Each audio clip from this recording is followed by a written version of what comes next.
परेशानी कहाँ है बतावा बच्चा, कैसे चल रहा हमारे यहाँ तो आप लोग? अरे बाबा हमान के बहुत जाने बताइना कि जियापुर गांव के बगल में कोनो मंदिर है। हमन जाइली जा बहुत आशा लेके, आशा विश्वास करके कि हमन के बाबा बहुत जब केहू भी गला खाली हाथी ना आल है तो बाबा जियापुर का नाम बच्चा जनवाई बहुत प्रसिद्ध गांव है।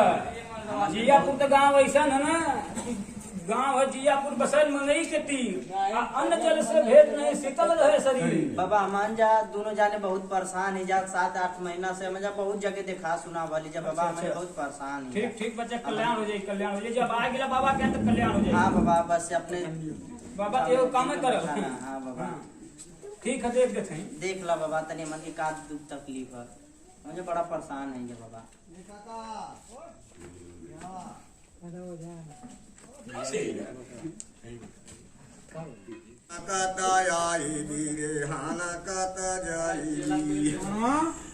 अरे हाई तनी नहीं हरडोण बेडोण बिरे ससुरावा सही सर। अरे सही पोखरवा पर, अरे पिपरा पर का, अरे पिपरा पर का घर से उत्तर जोन पोखरा वही दिन का पिपरा पर पीपर पर से गिर के मरल पोखरा में। हाँ बाबा सही बात है। तोहरे घर से दक्षिण उत्तर और पीपर का हवा पोखरी है वही पर बाबा अरे खेते पूरा 50 रही है, अरे लगा था कि सब बात है ना तब ना जो है कि छुई अब जो है कि झाड़ देते ना तब ना छुई महाराज जी। अरे बहुत तक है मत एकदम सामान्य जबान बिगड़ जाए वो तक लेते जा करके ये ये कई दिन धार देवे के बड़ी दुर्गा के नाम से तो जा करके ये कई दिन धार देवे के परी कुंडल के फूल में गवावे के परी। अच्छा बाबा हाँ तब संकल्प तू होई नहीं तो वैसे होई ना आ जाए।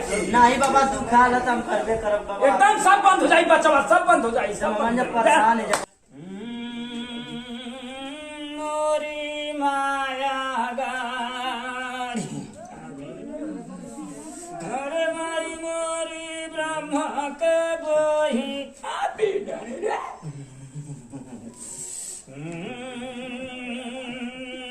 आके आज देख बीरे माया गाड़ी आज कवने विपतिया सिराप मेरा राती बाटी माया गाड़ी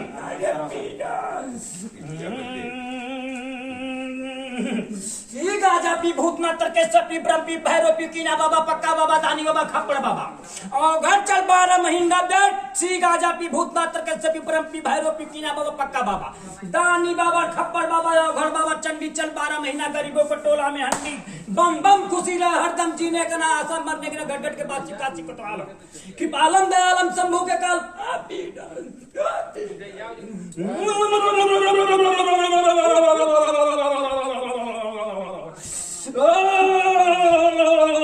बेटा जबान दे झूठ हो जाए पूजरिया करके इतनी फाल के बेला से।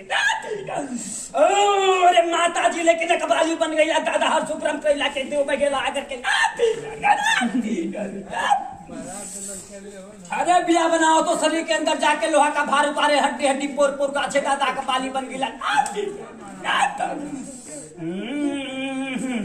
अरे मैं घर के राजा देख अभी रे माया गारी अमाई मोर ब्रह्मा का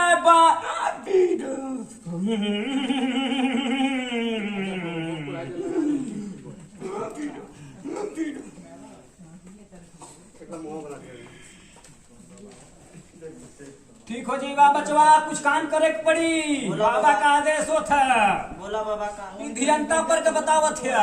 हाँ धियंता पर कहे बड़ा दिन परेशान हमारा लोग बहुत दिन से परेशान है जब बहुत एकदम हाँ सच्चा हमारा लोग, लेकिन क्या करबा पैसा रुपया कुल हाथे ना लगत है। हाँ बाबा मन के ना बचे तो कितनो कमा हाथे आवत है, हाथे निकल जायल करत है। हाँ बाबा मन के हाँ तेरे तो बाबा परेशानी चढ़िया बाबा कुल काम खत्म हो जाए एकदम फिनिश। दर्द आज सब देख के जरूरत है सब जरी तोरे खेत में खेबा तो सब जरी, घर बनी बात सब जरी। हाँ बाबा बहुत ये कुल बात है, समाज है ना बच्चा, ठीक हो जाइबा। बाबा के नावत जा 5 बेरा फेरा करिए ठीक हो जाएगा। हमान के देख के सब कोई जरा हाँ। मुझे आगे बढ़त है ना है जब बाबा ठीक है कल्याण हो जाई आगे कल्याण हो जाई।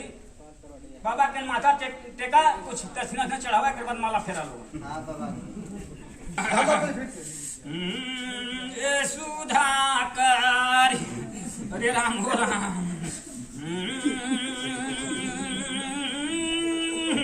आज भैया आज कहानी कहो प्रधान जी हाँ तोरो समय गड़बड़ चलत है समय, लेकिन जब से मंदिर पा गला तब से एकदम ठीक हवा चौचक तो नहीं छली हवा साफ बात है। जान रेस हमारा आशीर्वाद है बचवा तू कबू रुकबा ना एकदम समझा की कही के तो के रुका वाला पैदा ना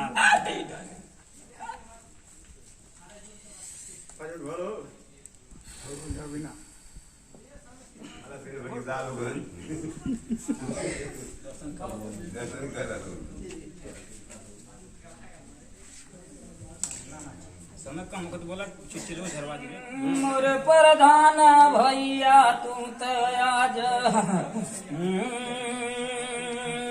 का कहीं हो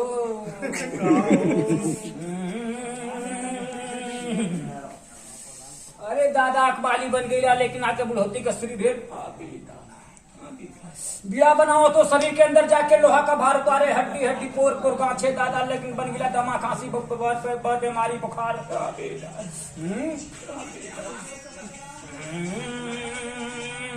मोरी माया गारी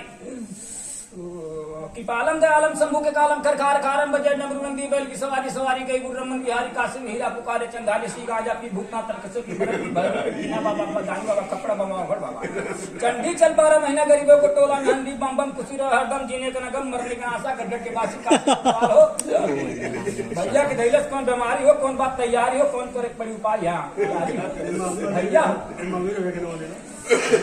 अभी भैया तो चली गई न छोड़ के जियापुर कैसा माई हाँ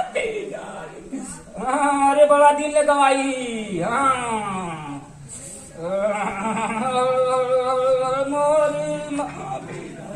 भैया ठीक हो जी बाबू बुढ़ौती के शरीर एकदम तो क्या आशीर्वाद है देवी देवतन के जवान एकदम हाँ जवान तभी टाइट हो 72 बरिस की उम्र में ऐसा लोग